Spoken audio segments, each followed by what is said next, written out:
Set पे भी अगर कोई चीज़ टेढ़ी मेढ़ी रखी होती है तो मेरा फर्स्ट रिएक्शन होता है उसको थोड़ा सीधा करना।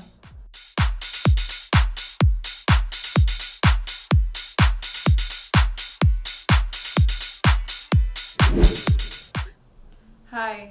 एक शब्द पे अगर पूछें तो आप खुद को किस तरह की गृह लक्ष्मी मानती हैं? एक शब्द में सफाई पसंद। मैं क्लिनलीनेस फ्रीक हूँ, मुझे हर चीज़ काफ़ी ऑर्गेनाइज पसंद है घर में। तो या अगर एक शब्द में बोलें तो सफाई पसंद। क्या ये आपके वर्क प्लेस पर भी लागू होता है या फिर वहाँ पर्सनालिटी कुछ अलग है? वर्क प्लेस पर किस तरह की गृह लक्ष्मी है? वर्क प्लेस पे भी लागू होता है, एटलीस्ट इन द वैनिटी। मुझे अपनी वैनिटी भी बहुत ऑर्गेनाइज्ड पसंद है, क्लीन पसंद है। अगर बाय चांस कभी गंदी होती है तो मैं खुद ही क्लीन करने लग जाती हूँ। सेट पे भी अगर कोई चीज़ टेढ़ी मेढ़ी रखी होती है तो मेरा फर्स्ट रिएक्शन होता है उसको थोड़ा सीधा करना। एंड बट या on set I am more relaxed because उस वक्त सारा ध्यान एक्टिंग पे ज़्यादा रहता है। और आप थोड़े बहुत चिल्ड आउट हो जाते हैं चीज़ों को लेकर। एंड एज एन एक्टर जो भी सेट का एनवायरनमेंट है आप उसको अडेप्ट करते हैं।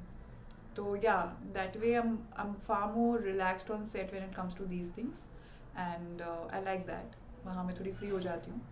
पर घर पे हाँ मुझे सफाई का बहुत ज़्यादा शौक है। अपने काम और अपनी पर्सनल लाइफ को कैसे मैनेज करती हैं? टाइम मैनेजमेंट कैसे कैसे करती हैं? टाइम मैनेजमेंट तो मैं सीख ही रही हूँ एक तरीके से देखा जाए तो। कोशिश करती हूँ कि जो काम है उसके साथ मैं घर पे वापस ना हूँ। घर को मैं एक रिलैक्सिंग के लिए जगह की तरह लेना चाहती हूँ। बट ऐसे कई दिन होते हैं कि जहाँ हम लोग घर पे रह के काम कर रहे होते हैं, फ़ोन पे होते हैं पूरा दिन, स्क्रिप्ट्स पढ़ रहे होते हैं। So then your home becomes your work place also. The only way I try to manage time is कि दिन में कुछ घंटे, स्पेशली रात को, अगर कोई मेरा बहुत बिजी डे रहा है then I try and relax in the evening for sure or at night for sure। And अगर फैमिली मेरे घर पे है और हम लोग साथ में हैं तो मैं उनके साथ ज़्यादा से ज़्यादा टाइम स्पेंड करने की कोशिश करती हूँ। उनको उसी दिन बुलाती हूँ घर पे जहाँ मैं जानती हूँ कि जब मैं फ्री रहूँ कि मैं उनके साथ ज़्यादा से ज़्यादा वक्त गुजार सकूँ। अपनी निजी ज़िंदगी में कौन कौन से रोल अदा करती हैं? बेटी के, और बहन के। I have 2 sisters and a brother. Friend का, और मैं मौसी भी हूँ और बुआ भी हूँ, तो सारे रोल्स निभाती हूँ। क्या इन सभी रिश्ते रोल्स के लिए आप एक जैसी हैं या आपका व्यवहार हर एक के लिए अलग है? तो अलग हो जाता है ऑटोमेटिकली। लाइक अपने पेरेंट्स के साथ वैसे मैं बहुत फ्री रहती हूँ, काफ़ी उनसे बातें करती हूँ, जो भी मेरे ओपिनियंस हैं उनसे शेयर करती हूँ। ऑफ कोर्स पेरेंट्स के साथ आप बहुत कंफर्टेबल भी रहते हैं, किसी भी तरह का पर्दा नहीं होता। एटलीस्ट मेरी लाइफ में मेरे पेरेंट्स के साथ कोई पर्दा नहीं है। जब मैं जैसी हूँ एकदम वैसे उनके सामने रहती हूँ। But at the same point in time हम लोग ज़्यादा अंडरस्टैंडिंग भी एक्सरसाइज करते हैं to understand where they are coming from. उनकी जनरेशन की अपनी कुछ चीज़ें हैं उनको समझने की कोशिश करते हैं। और अगर मुझे अपने पेरेंट्स के साथ कोई बात करनी पड़ती है या कुछ होता है जो उनके विचारधारा से अलग हो तो मैं उनको ज़्यादा टाइम लेके समझाती हूँ उस चीज़ के बारे में। कभी कभी रिवोल्ट भी करती हूँ, ज़िद भी होती है, लड़ाई भी होती है, खूब सारा प्यार भी है। भाई के साथ, मेरे भाई हैं जो फिज़िकली स्पेशल हैं बचपन से, तो उनके साथ एक अलग तरह का रिश्ता है। Where I am very understanding with him. I tell him things काफ़ी जैसे एक बच्चे को समझाते हैं उस तरह उसको समझाने की कोशिश करती हूँ। जो मेरी बहनें भी हैं, मेरी एल्डर सिस्टर के साथ मैं अलग हूँ, मेरी सेकंड सिस्टर के साथ मैं अलग हूँ। सेकंड सिस्टर के साथ I am mostly the eldest, elder sister, like I behave as if I am older than her. और मेरी जो एल्डेस्ट सिस है वो मेरी हरदम से ऐसा रहा है कि जैसे she is my second mother. So उनके साथ एक अलग रिश्ता है। मेरी नीसेस के साथ I am mostly like a sister to them, like a friend to them. My nephew also, me and my nephew have grown up together almost because there was a big age difference between me and my older sister. तो काफ़ी एक friendly sort of मेरा व्यवहार है उसके साथ। कई बार वो मुझे चीज़ें समझाता है, हम लोग चीज़ें डिस्कस करते हैं। I am like like an older sister to him, but at the same point in time a friend to him also. So yeah, सबके साथ थोड़ा थोड़ा अलग है। आप अपना मी टाइम कैसे बिताती हैं? मी टाइम गाने सुन के, मुझे पेंटिंग का शौक़ है तो मैं कभी कभी स्केच करती हूँ, कुछ पढ़ के। I love watching stuff on the OTT platforms, तो मूवीज़ देख के या वेब सीरीज़ वगैरह देख के। एंड कभी कभी सिर्फ ऐसे बैठ के, like to just sit and gaze outside is also one of my favourite pastimes. तो कभी कभी ऐसे ही बस नॉर्मली बैठ के बाहर देखना भी मुझे बहुत पसंद है। और फ्रेंड्स के साथ बातें करके, लॉन्ग कॉन्वर्सेशंस करके अपने फ्रेंड्स के साथ घंटों तक, वो भी बहुत मज़ा आता है। फ़ैशन आपके लिए क्या है और आपके फ़ैशन के क्या फंडे हैं? फ़ैशन मेरे लिए एक फॉर्म ऑफ सेल्फ एक्सप्रेशन है, जो आपकी पर्सनालिटी का एक एक्सटेंशन होता है। आप अपने आप को एक्सप्लोर कर सकते हैं फ़ैशन के थ्रू। तो अगर ढंग से यूज़ किया जाए तो fashion can be a great tool, a great medium to express yourself, to explore yourself, to try something different. अगर आपकी फ़ैशन सेंस बदलती है या फिर आप एक्सपेरिमेंटल होते हैं उसके साथ, तो आप अपने में भी कुछ नया पा सकते हैं, कुछ नया ढूंढ सकते हैं। तो बहुत अच्छी चीज़ें हैं फ़ैशन को लेकर के बारे में। But at the same point in time अगर उसका प्रेशर ले लें या उसको अपने पे हावी होने दें या ट्रेंड्स में फंस जाएं, तो वो नेगेटिव भी हो सकता है। तो for me fashion is not about following trends, it's about a form of self exploration. और ऑब्वियसली आपको जिस ओकेजन के लिए आप जा रहे हैं, जिस इवेंट पे आप जा रहे हैं, उसके हिसाब से भी ड्रेसअप करना मेरे लिए थोड़ा ज़रूरी होता है।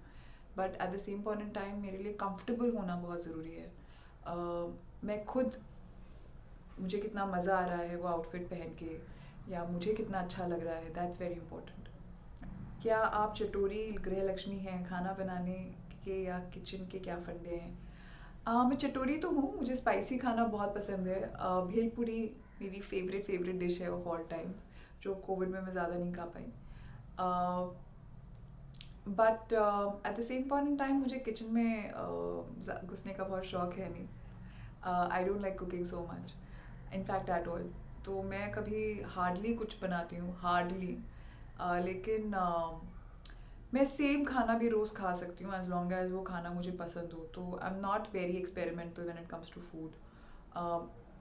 आई enjoy eating but I am not a foodie कि मैं दूर दूर तक जाऊँगी कोई नई डिश ट्राई करने के लिए। मैं सेम चीज़ रोज़ खा सकती हूँ for at least 4-5-6 months also, as long as it's healthy, as long as it's comforting for me. Food is comfort for me, so it should go well with my taste buds and my stomach and health. आपकी beauty या skin routine क्या क्या है?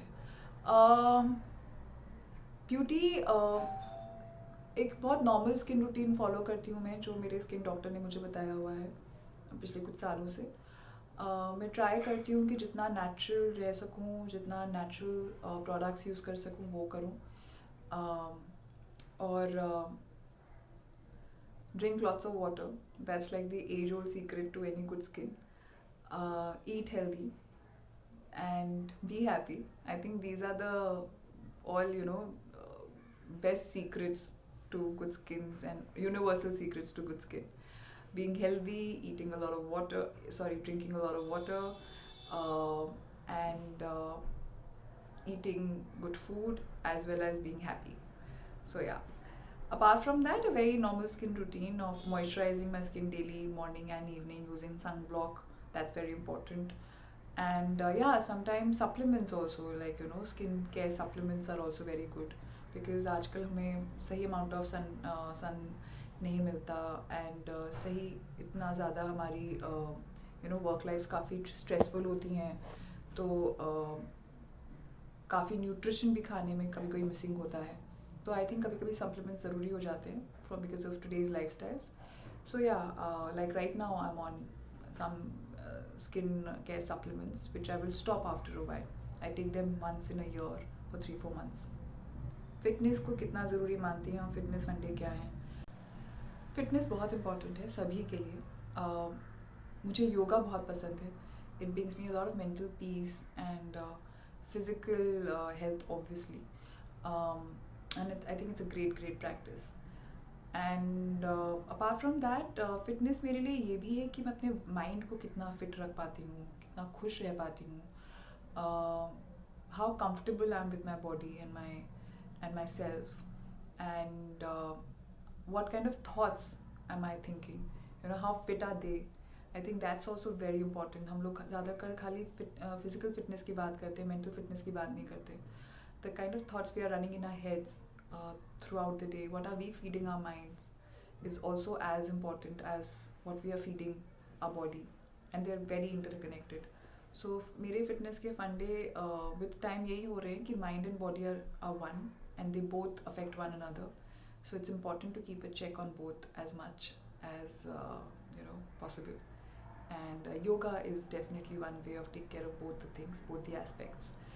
And also listening to music, doing activities that you enjoy doing, making it interesting and lively, being healthy is more important than just having the perfect body. आज से 5 साल बाद आप खुद को कहाँ देखती हैं? I think as a more accomplished actor, in terms of the roles that I would have done by then, or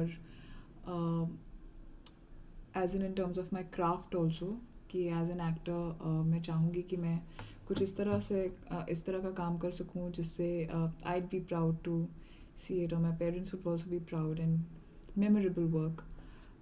Where I have explored a lot more personally in terms of my craft, in terms of as a person I am.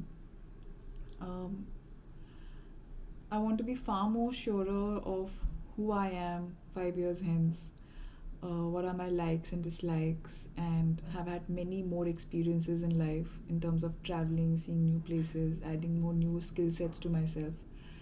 तो हाँ, 5 साल में मैं उस तरह की काफ़ी growth देखना चाहती हूँ, personally as an actor and as a human being, as a woman. आगे जाके मेरा मन है कि मैं 5 साल में उसके बाद कभी एक स्मॉल स्केल बिजनेस खोलूँ in a hill station sort of an area, or in a town like place, जहाँ मैं लोकल क्राफ्ट्समैन को इन्वॉल्व करके कोई प्रोडक्ट बनाऊँ. तो I've always wanted to open a small scale business like that. So yeah, maybe on that path as well. गृह लक्ष्मी के पाठकों के लिए कोई संदेश? 2020 was a very difficult year for everybody, but it also taught us a lot. And as a गृह लक्ष्मी आप एक बहुत इम्पॉर्टेंट काम करती हैं. आप पे काफ़ी बड़ी जिम्मेदारी है, हम सब पे काफ़ी बड़ी जिम्मेदारी है आगे की जनरेशन को लेकर. तो आई थिंक सबसे बड़ा मेरा संदेश यही रहेगा कि अपना ख्याल रखें, अपने लिए भी जिएं, बी वेरी एस्पिरेशनल. आप जो भी करना चाहती हैं अपनी लाइफ में आप कर सकती हैं. तो उसके लिए अपने स्किल्स को बढ़ाएं, अपने ड्रीम्स को फॉलो करें, और जो भी हमारे घर में बच्चे हैं, आसपास के जो लोग हैं, उनको इक्वालिटी के बारे में समझाएं. उनको समझाएं कि लड़का लड़की में कोई फ़र्क नहीं होता. एक दूसरे का सम्मान करना, रिस्पेक्ट करना बहुत ज़रूरी है in between both the genders. ये समझाएं. And take care of yourself, enjoy your lifes. You are very very special, each one of you. And आप एक बहुत बड़ा कंट्रीब्यूशन करती हैं अपने घर में, अपनी सोसाइटी में, आने वाली जनरेशन में. So be proud and let's take that responsibility with pride and move ahead. Thank you.